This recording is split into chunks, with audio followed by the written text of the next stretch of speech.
Welcome everyone. Welcome to another WebTV video.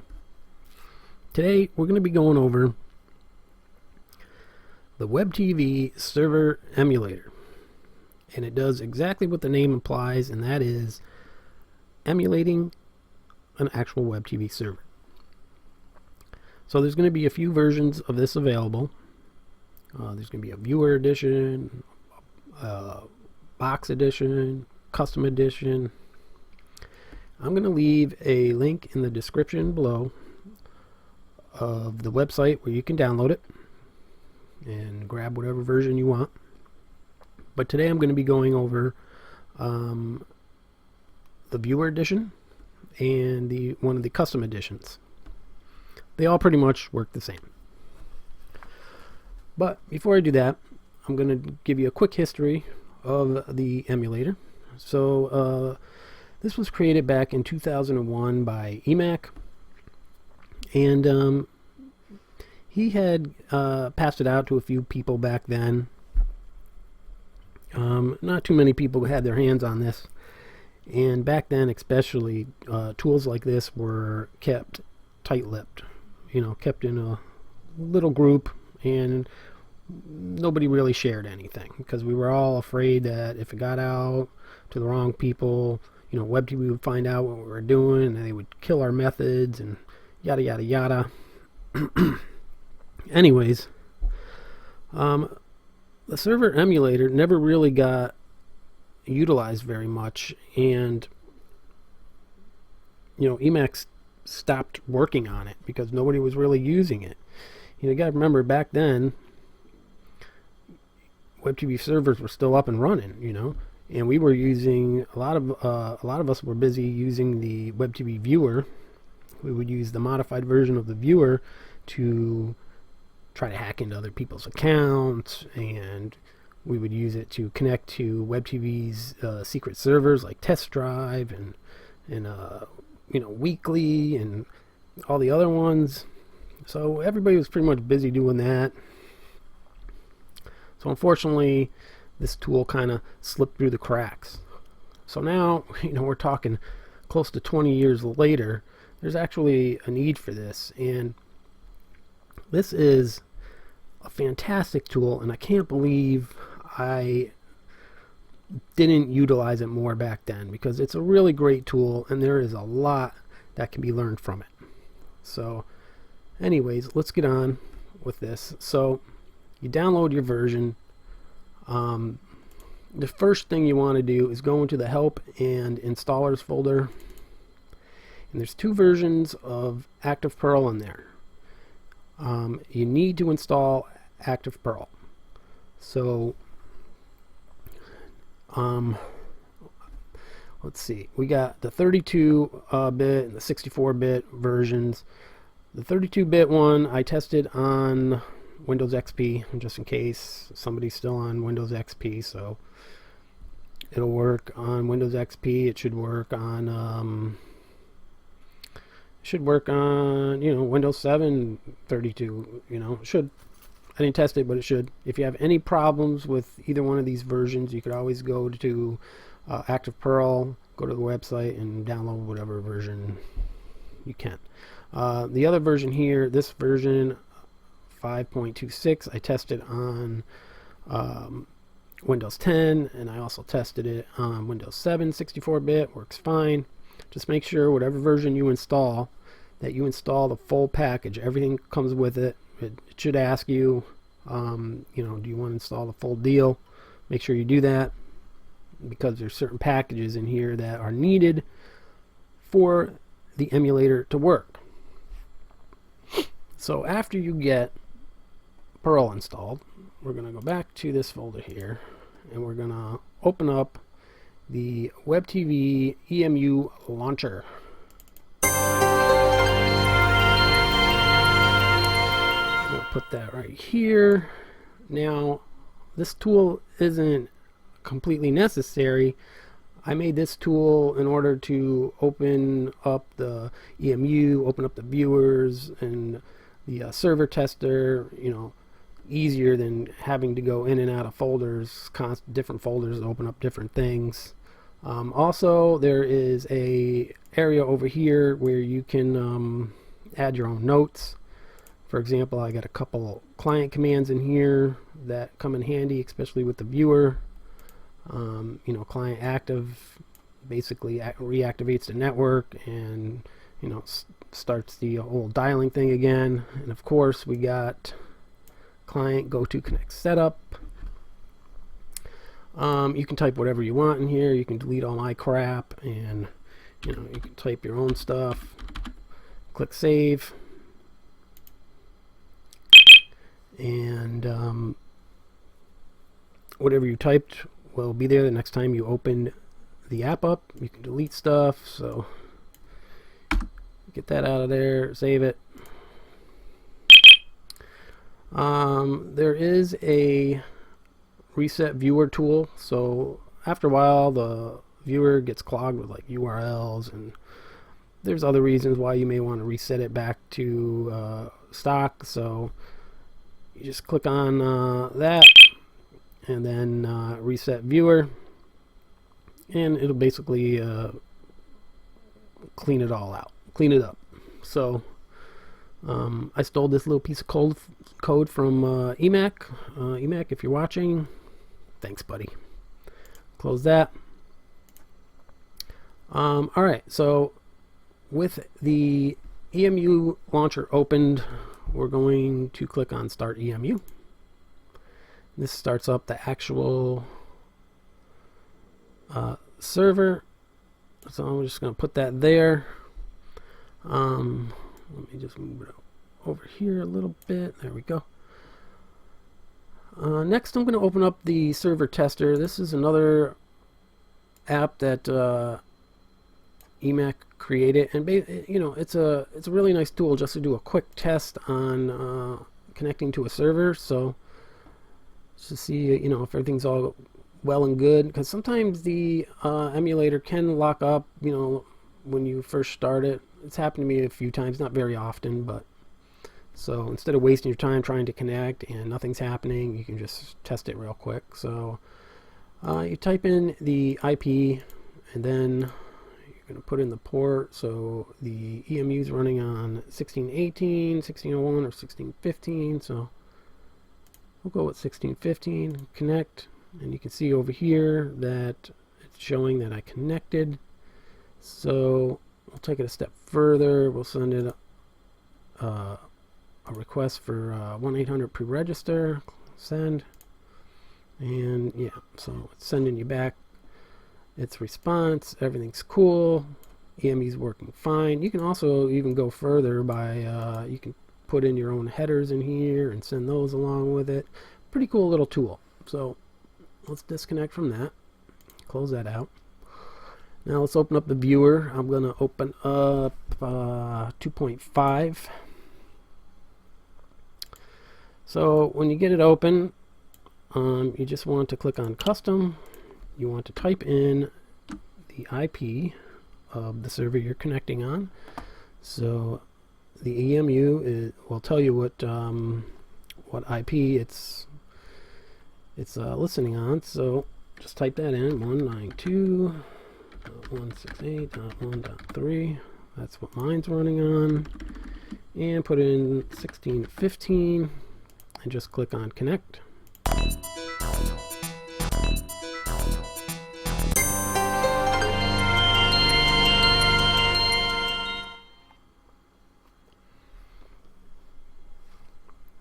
You can see all the action going on over here, all the things being asked for, and all the goodness going on. Okay, so now I've gotten the EMU set up to where basically it just brings you in. You get like the splash screen and brings you into a home page. So that's where I left it. You get that initial feel of connecting to WebTV and being brought to your home page, but you can go crazy with this. You can make your own custom server. You could have mail going. You could have favorites going. You could do whatever you want, as long as you have the know-how. you can do whatever you want, and kind of reverse engineering some of the work that eMac had done. You should be able to figure out how to do pretty much whatever you want. So the first link here, we got eMac. We'll click on that. That's basically the original stuff he had going on in here. Unfortunately, due to time, I think some of the things in here aren't working. Also, I can't even remember. Some of the files in here have been fiddled with over time, so it's not 100% original, but this is what you would have been brought to back in the day when he first created it. But definitely some of this stuff still works, or could work. Most of it did back in the day. Alright, next we got the Mapman link, and this basically just brings you to my Hack TV stuff. So I use the viewer to test some of the stuff I make for my custom builds. So I left all that in here. So unfortunately, you know, MAME and Doom aren't going to work on the viewer. But if you have a real box and use my custom build, you can definitely play MAME and some of these other games. Doom, not quite yet, but it's coming. So you know, this is pretty cool. So you got the WebTV music. I love the WebTV music. Gotta have that. Anyway, so that's all that link does. And then, of course, we gotta give Outa some recognition. Outa has done some great things for the WebTV effort, and he needs to be recognized. He's been hiding in the shadows for many, many years. So thank you, Outa, for everything you've done. All right, buddy. Thanks. He's actually done some cool shit, man. So little thanks to Outa, and thanks to eMac. All right. So I mean, boom. That's it. That's basically it. The only other thing I can show you is let's open up Viewer 1.0. This one usually remembers. I usually don't have to type anything, and once you connect the first time, this one usually remembers. Yeah, that one just fires right up. So after you go through Connect Setup the first time, usually the 1.0 just remembers. So to get, I just wanted to go over this quickly. Just to get the sound going, you have to just go to Hardware and Enable Sound. It's checked, but you have to uncheck it and then recheck it again, and then you got sound. So that's pretty much it for the Viewer edition. I'm pretty sure I covered anything or everything. If you have any questions, let me know. If you run into any problems, say launching the EMU launcher or eMac's Testo server, go into the help. Oh Jesus, I just deleted it. Undo move.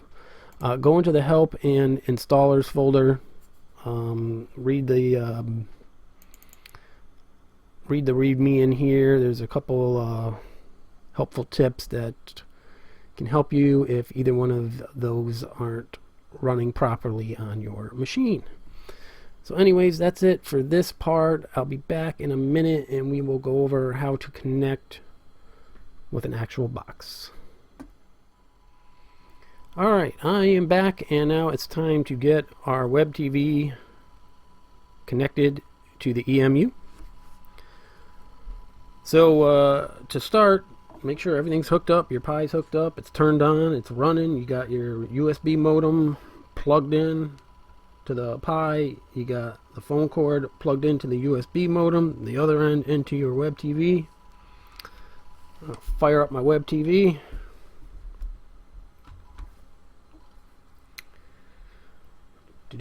Firing up the WebTV. There it is. Alright. Now over on the computer, I'm gonna fire up the EMU. Put that there. Let's start up the EMU.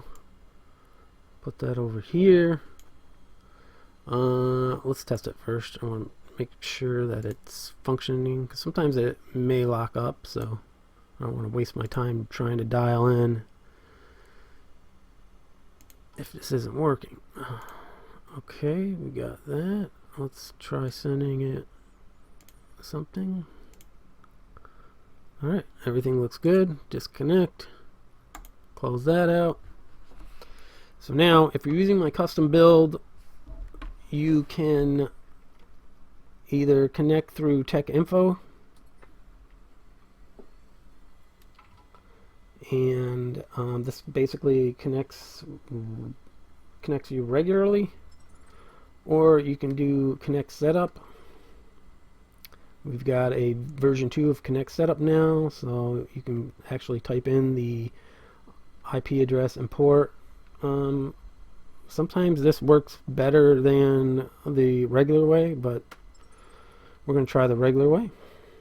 Now, if you're on a WebTV that's not running one of my custom builds, it should dial when you turn it on. So, yeah. So, anyways, what else? What else? That's it. I'm going to try connecting here. Hit connect.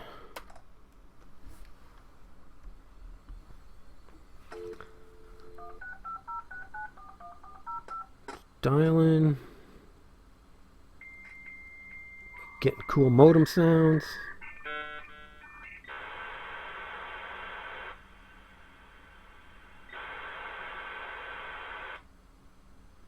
It's answering, it's connecting. It's looking good. Alright, things are happening. See things happening on the EMU. Box is asking for shit. Things are happening. Excellent. So now here we are at the home page, just like I showed you on the viewer. So I'm not really going to go over everything, but you know, because it's basically all the same except on the box. If you go to Mapman, you can actually I'll show you that real quick. May as well. You can actually play MAME.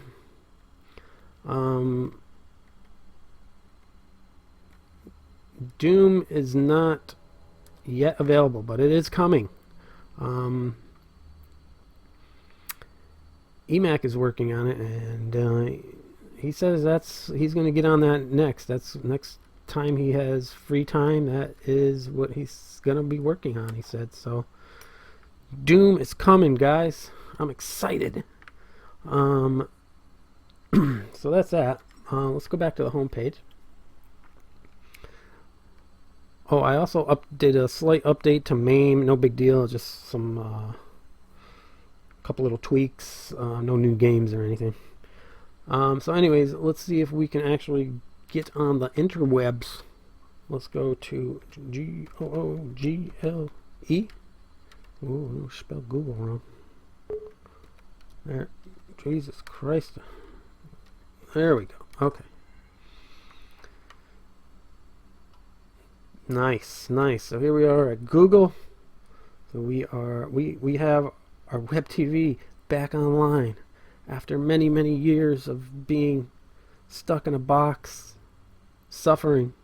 It is back online. So I'm using my HTTP server to basically allow my WebTV to get online through the EMU. I'm leaving the server up. It's in the EMU. But if for some reason it's not working, then that means my server is down. So it's not always going to be up. You can try your own HTTP proxy, but you'd be hard pressed to find one that's going to work with an actual WebTV. It's a whole different protocol type stuff. So yeah, there's that. So I'll leave it in here, and for the most part, it should be up and running. But if it ain't, then it ain't. So that's it, guys. That is how you get your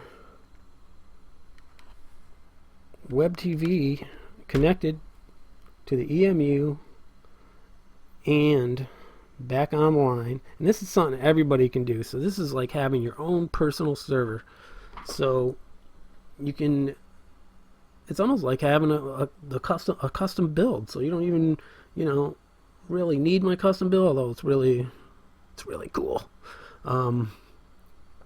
But once you get connected, you could have all sorts of cool stuff, man. You can go to town making your own custom server, customizing it the way you like, making it look and feel the way you want. I mean, this is cool. I can't wait to see what some people do with this, because now that this information is out and available, some people are going to go wild. I know it. I got it to a point where you get the initial look and feel of connecting to WebTV and leaving it right there, and it's up to the rest of you to make it super awesome. And yeah, I can't wait to see what people come up with. So thank you, eMac. Thank you, Outa. Thank you to anybody else who had a hand in helping me put all this together. And thanks to everybody for watching. We'll see you in the next one.